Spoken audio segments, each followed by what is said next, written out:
الحمد لله وكفى وسلام على عباده الذين اصطفى أما بعد.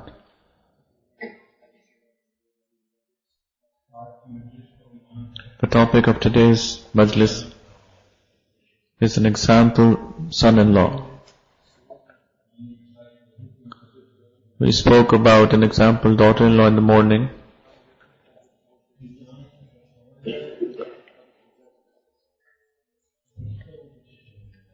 When a human becomes good, he can leave behind angels, and if he becomes an evil, he can leave behind shaitan.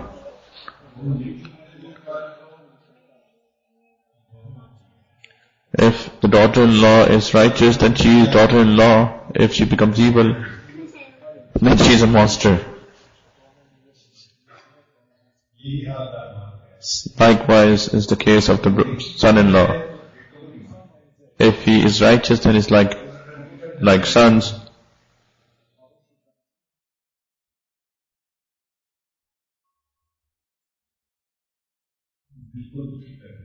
But if he becomes evil, then he breaks the hearts. If you have to look into best son-in-laws, then look into the Prophet ﷺ's life.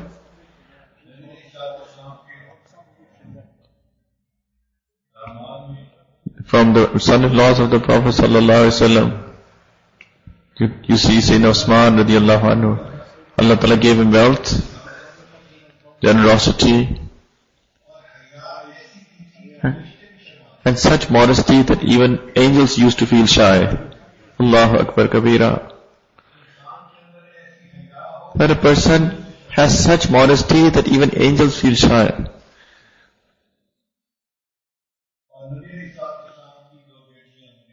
And there were two daughters of the Prophet ﷺ in his marriage. That's why it's called the Nurain, the one with two noors, two lights. When you look into the life of Sayyidina Ali radiallahu anhu, he's poor but has knowledge. Prophet ﷺ said, Ana Madinatul Ilmi wa Ali Babuha. He is the door of knowledge. The Prophet ﷺ.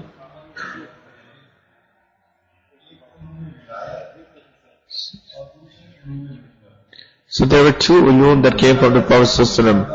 Ulum Nubuwat and Ulum Walayat. The Ulum Walayat, they came from Sayyidina Ali, and Ulum Nubuwat came from Sayyidina Abu Bakr. Sayyidina Usman radiallahu anhu, he used to love Prophet so much, and vice versa. There are many incidents of those. Once he invited Prophet ﷺ over a meal, that you come over a meal at my house. Prophet ﷺ accepted. So when Sayyidina Usman came to take him, Prophet ﷺ started going.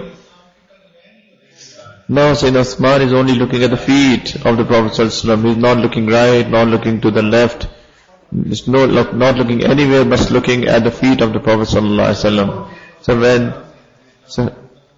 So when they reached the home, Sahaba asked the Prophet ﷺ, how was the kafiyat of Sayyidina Usman? He was only looking at your feet. So Prophet ﷺ, he asked Usman, was that the case? He said, Ya Rasulullah, yes.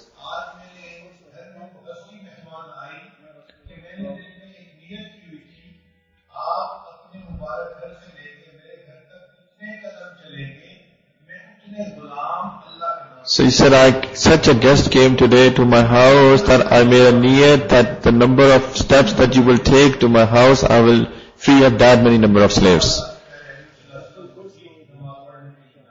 So once Prophet went to pray Eid prayers, so he said to Ummahatul Mu'mineen, said that give some money so that we can cook some food, because yatim, orphans and widows will come, so we will eat ourselves and give them to eat. So Prophet ﷺ had nothing to give. He had no money. So Ummahatul Mu'mineen were quiet. So Prophet ﷺ when he came back after Eid prayers, he saw there was a lot of food in the house. And there is a lot of crowd, rush of the women, of the children. And everybody's eating. Everybody's eating. The Prophet was amazed. So he asked Ummahatul Mu'mineen, where did it all come from? So she said, so when you went for Eid prayers, so after that, Sayyidina Usman Ghani radiyallahu ta'ala anhu, he sent to every single wife of yours, a camel full of goods. And came to my house as well. So with that goods that he sent, I cooked food, we ate ourselves, and also gave it to the widows and the orphans of Medina Munawwara. So the Prophet ﷺ, his heart became so happy, and he made a dua, Ya Rahman, Sahil al-Hisaba al-Usman. That, O Rahman, make the accountability easy for Usman. Prophet's dua was accepted. So on the day of judgment, Usman's accountability will be very, very easy. So the son-in-law should have a connection with the father-in-law.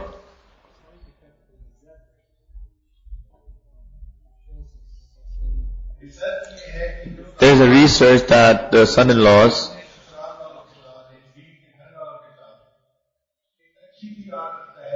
if he has a good connection with his in-laws, then the divorce rates are 20% less in that house. Respect them. Love your in-laws like your own parents.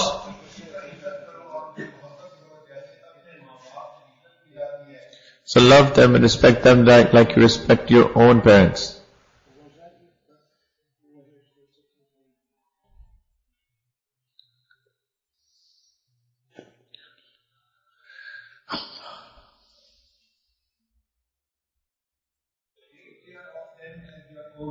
Take care of them as your own parents.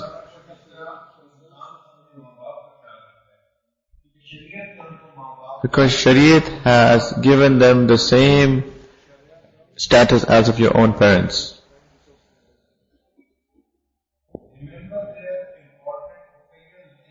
Remember their important occasions and events. So if they're important events, so remember them so that you can be part of their happiness and participate in that.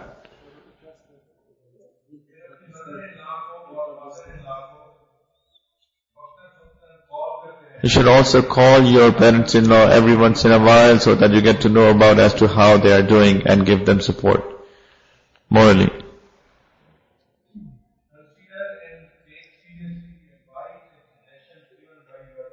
Consider the advices and the suggestions given by your parents-in-law seriously. So listen to whatever they have to say very seriously. The relationship between husband and wife also remains good if the son-in-law does that.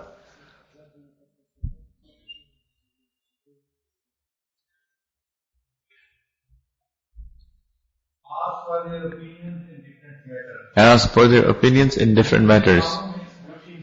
So the different things that people want to do, so they should take the opinion of their parents-in-law. They will be happy, and then people also will make less mistakes. Also give them gifts. Now, every once in a while, according to your status, financial status, you should also give them gifts. No, it doesn't make a difference as to how expensive is that. It can be cheap, but if it is according to their needs, they feel happy about it. It's not the thing that counts, it's the thought that counts. It's the thought behind that thing. They become happy because of that thought that this son has considered us as his own parents and has given us a gift. Love their daughter and they'll be happy. So the easiest way to make them happy is to love their daughter.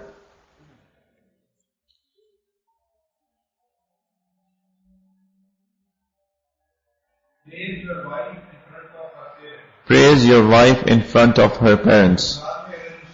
So if you go in-laws, then you praise your wife in front of your parents-in-law.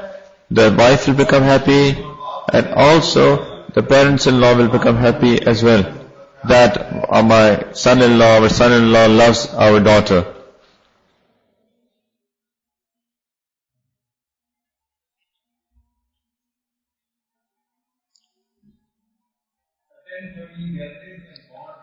Attend family gatherings and bond with them. Build special relationship with your father-in-law.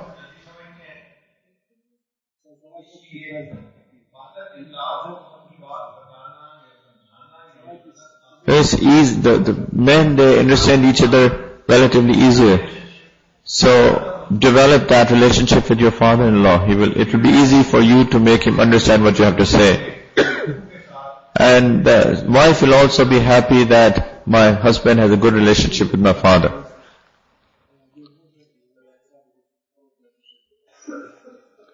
If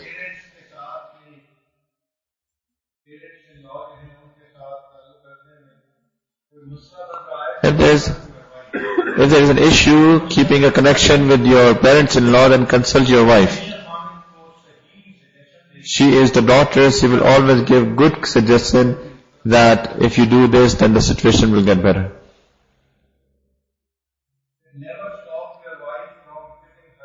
Never stop your wife from visiting her parents.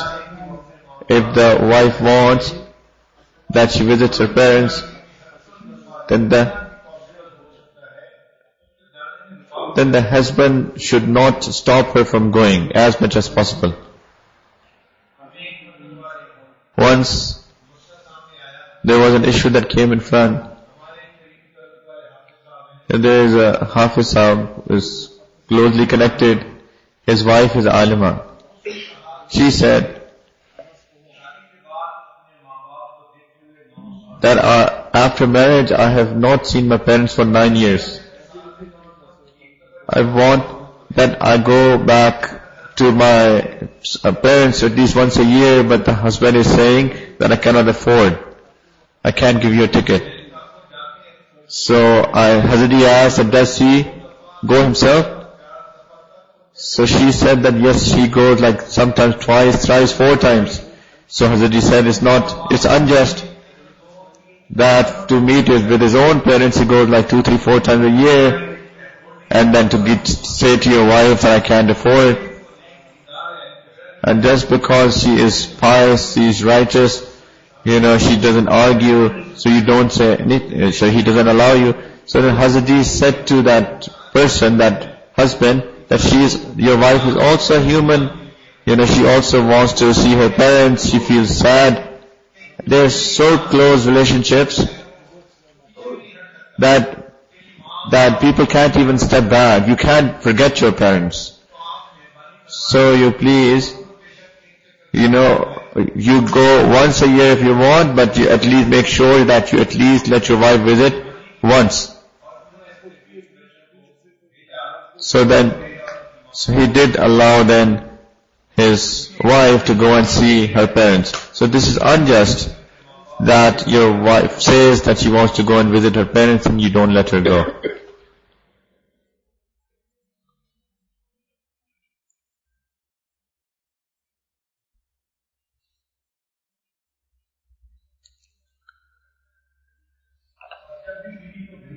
And whenever you have to send your wife,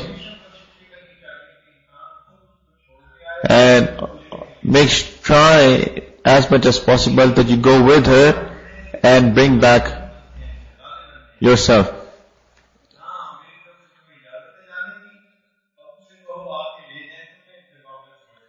Some people they say, I permit you, but let your parents come and take you, and then they should bring you back as well. Allah Ta'ala, whoever spends on his family, Allah Ta'ala put barakat in his rizq.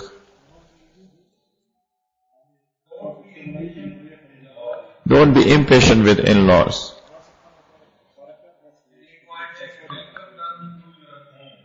One point is that welcome them to your home. So if the parents-in-law want to come to your house, always welcome them. Don't refuse them.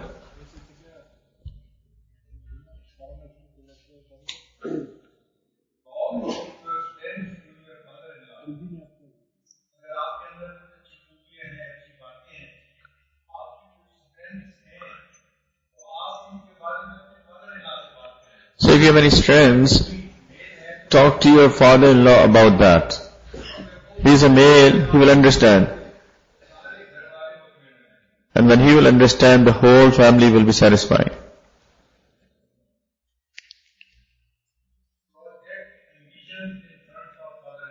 Project your ambitions in front of father-in-law. Mention your objectives of life in front of father-in-law, that I want to do this, I want to do that. With that, the father-in-law will become happy that this person, this son-in-law of mine wants to become something in his life. Parents, they don't feel bad about that what the son is now. But what they want to know, that what is he going to become in the future. So as far as if they know that this person has that, want to struggle, then they feel good about that he's trying. So that's why you should share your ambitions with your father-in-law.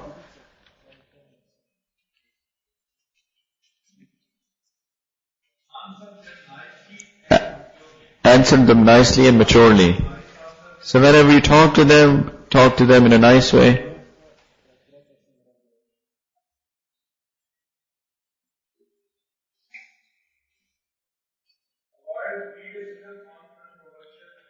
Avoid criticism on controversial issues, like politics. Try not to discuss politics with them, because there might be difference of opinions, and because of that, it is a possibility that you oppose each other, which is not right. Don't spoil this relationship because of that. So don't even talk about these controversial topics.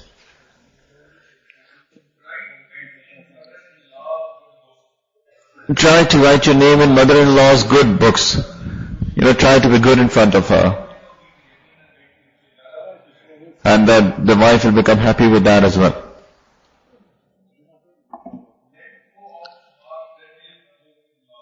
Let go of small grudges for your in-laws.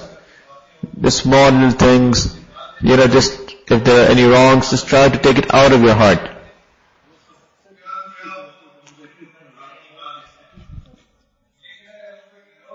If you want to keep it, you will find many mistakes. But if you want to ignore it, you can ignore all of them.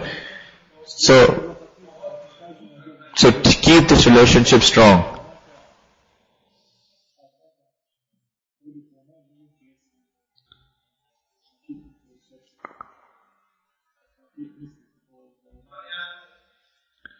In our places, the righteous sons,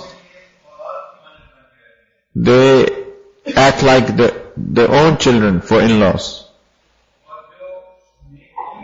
And the people who are not righteous, who want to bother their wives, and they become a headache for the in-laws.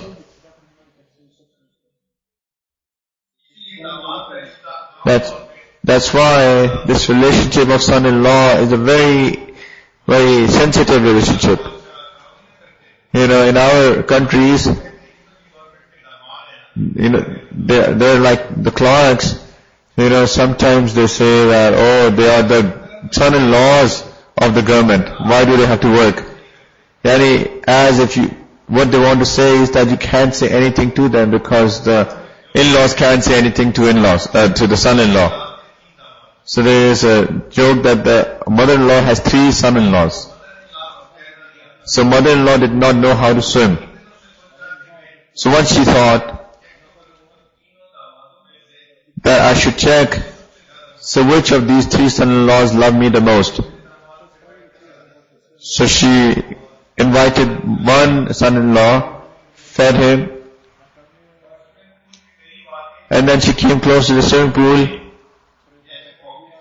She acted as if she's about to slip.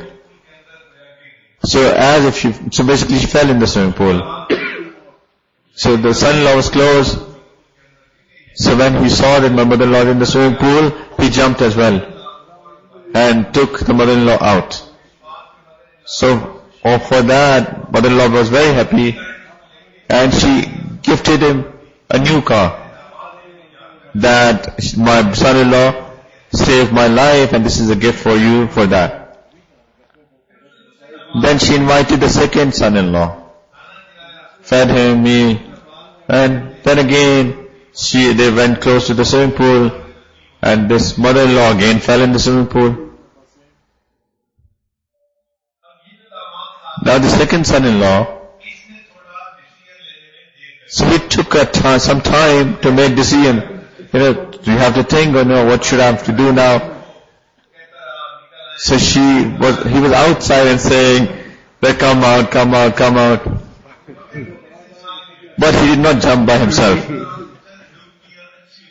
So in that time, she actually took a few dips. Then the son-in-law jumped and took mother-in-law out. She saved her life, but she actually had a few dips. So mother-in-law thought that this son-in-law does not love me that much. So she did give him a gift, but he didn't get a. And then she invited the third son-in-law. Fed a meal, again, talking, and got close to the swimming pool. And again, so she actually again fell in the water. So this third son-in-law was thinking that the first son-in-law, when he saved life, he got a car. The second actually got motorcycle. He said that if I save her life, then I'll get a cycle only. I already have a cycle. So there is no point in saving her life. So did not jump. So eventually the the mother-in-law, she drowned. So now everybody was sad in the family. So when he got up in the morning, he saw that there were new Ferrari outside. So it was written on the car that this is a gift from your father-in-law.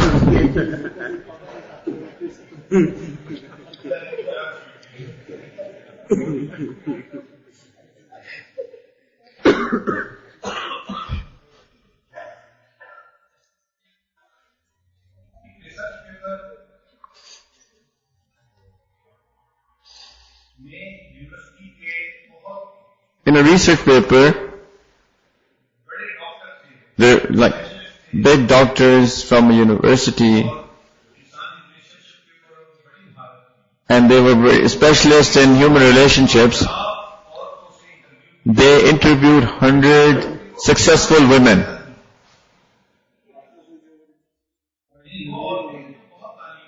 And they were very educated women, well settled, and very successful in their married life. They interviewed them.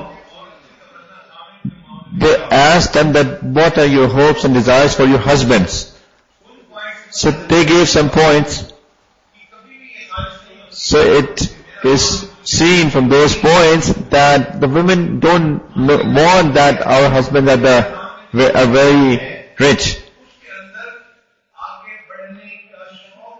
So what they want, that whatever my husband is, at least he has to have a want to move forward, and he has to struggle for that. This is what is acceptable for women.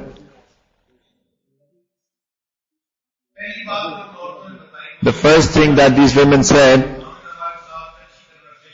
that husband should have good conversation with us, should give us mental and emotional support. Yani talking, and giving and getting mental and moral support, the women, they like it more than food. And these days, husbands don't even have time, they don't even talk to their wives. The wife will say half a sentence and they will get upset. This is a big mistake that the husbands do, that they don't talk to their wives. Look, science has said that in brain of human, the portion about talking, conversation, whatever wiring is in the brain of a man, if there's double wiring in the brain of a woman of that, then of the conversation. So a woman, naturally, it's double wiring from the brain to the body of conversation. So this is a need of a woman to talk. Allah Ta'ala has made her like that. That she can't stay away from talking. And there's a hikmah, there's a wisdom that the husband will go at work, now he comes back at night. So that Allah Ta'ala made woman like that all what she goes through her day, she can't stay away from mentioning that to her husband. She wants that husband comes, talks to me, and he asks me how did the day go, and I tell him everything. And when the husband does not talk to her, then that need of a woman is not fulfilled. We all must always listen to our wives, giving this time to them and to listen to them. This is the right of a wife over her husband. So those people who do not listen to their wives, there are always issues in their homes. Why? Because the wife has to talk. This is how her wiring is. Then, if the husband will not talk, then she will talk to a class fellow, and she might be young and she will give him wrong suggestions. So young to a young is like blind to a blind. Or she will call her mother and she will start taking suggestion from her. And this is also not a good position. And God forbid, what if like a close non-mahram man gets to know about it and then he will listen and then shaitan will come in. That's why those people who do not talk to their wives, they are pushing their wives towards the life of sin. This is the right of the wife that her thing be heard.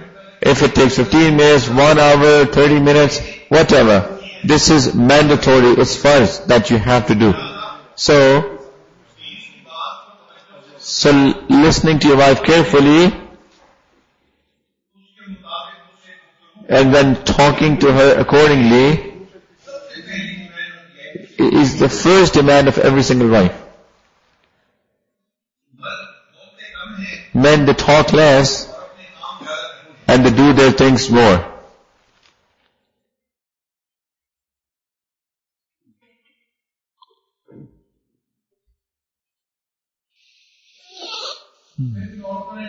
Then these women also said that we like such husbands,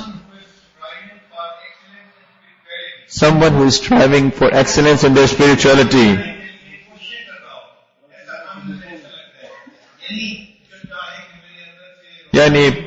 People who want that our spiritual diseases are decreased, like desires, stinginess, greed, self-praise, ill feelings. Whoever want that they get rid of spiritual diseases, and he's making a struggle for that. These women like such husbands, that my husband is trying to develop a moral character. They become very happy with that.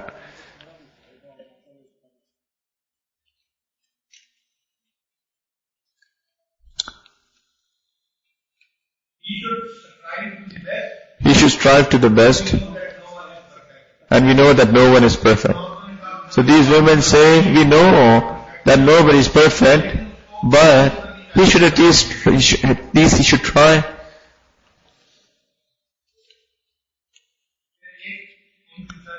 Then one of the research was, so he is sensitive to know that what's happening to me. And he should have a concern that what's happening with me. He should find out. He should try to find it. He should let us talk to him and what's going on.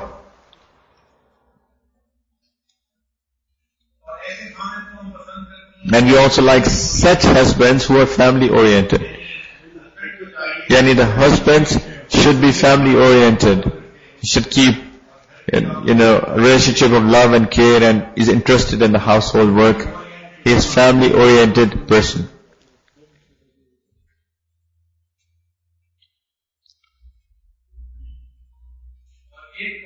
And the last point that they mention is that we want that our husband is such that who's good, because of his good qualities, we will want to submit to him. And he is such a good man that we automatically will want to submit to him. So this is right, that a person should have such good characters in the house that the wife, just because of his good character, is ready to sacrifice herself for him.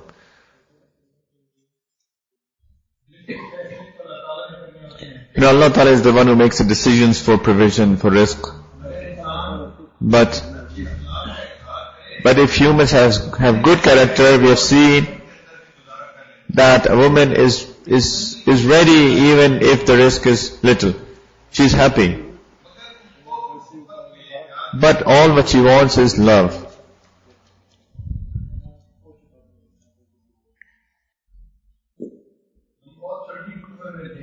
Chaudhary is saying that he was very young and he used to go to primary school. In those days, there are some people used to come who would show circus of the monkeys, of the bears. So it was like an outing for Hazrat and his family. There were no cell phones at that time, no TVs. It was very good times, very simple life. And whenever the circus man will beat drum, all the kids would come and gather. And he would show the show of a monkey. So in that show, the most important event was that the owner would say to the monkey, that if when you go to your in-laws, then how will you go there? And the monkey would put a hat and will put a hat on his head and he'll hold something in his hand and then he will put his hand on his waist and will walk with pride as if a prince has come. So even in that small age, Hazrat is saying we have seen a monkey doing that. So the in-laws do respect the son-in-laws, but the expectations for the son-in-law should also be real. He should keep himself as a family member and should live with a life of love. This life of dunya will go. But if he is going to live with love, then he is going to be successful with Allah. May Allah Ta'ala move the worries of our house, and may Allah Ta'ala give our children a happy life. Wa akhiru da'wana and alhamdulillahi rabbil alameen. Let's do muraqabah for a few moments. Close your eyes, lower your head. Whatever is in the dunya, just forget about that and just drown yourself in the zikr of Allah subhanahu wa ta'ala.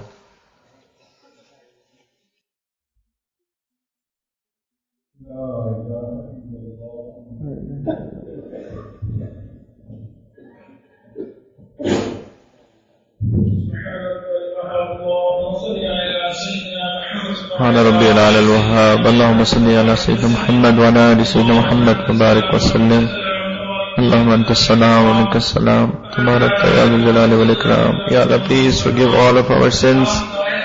Ya Allah, outwardly we are human, but in reality we are filth. Ya Allah, please remove our filth. Ya Allah, please purify our sight. please, Ya Allah, fill our hearts with your love. Ya Allah, please, Ya Allah, burn the fire of your love in our hearts.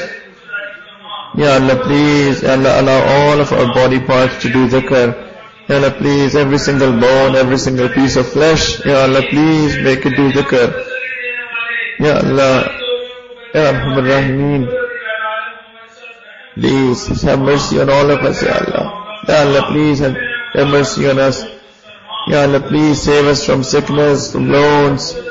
Ya Allah, whoever has any worries because of sickness or loans, Ya Allah, please remove their worries.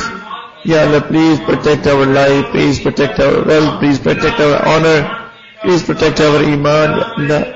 Ya Allah, please put barakat in our ilm, in our actions, Ya Allah, in our rizq, in our provisions, Ya Allah, in our health, in our decisions, Ya Allah, in our businesses, Ya Allah, please, Ya Allah, please shower your blessings at every single step, Ya Allah.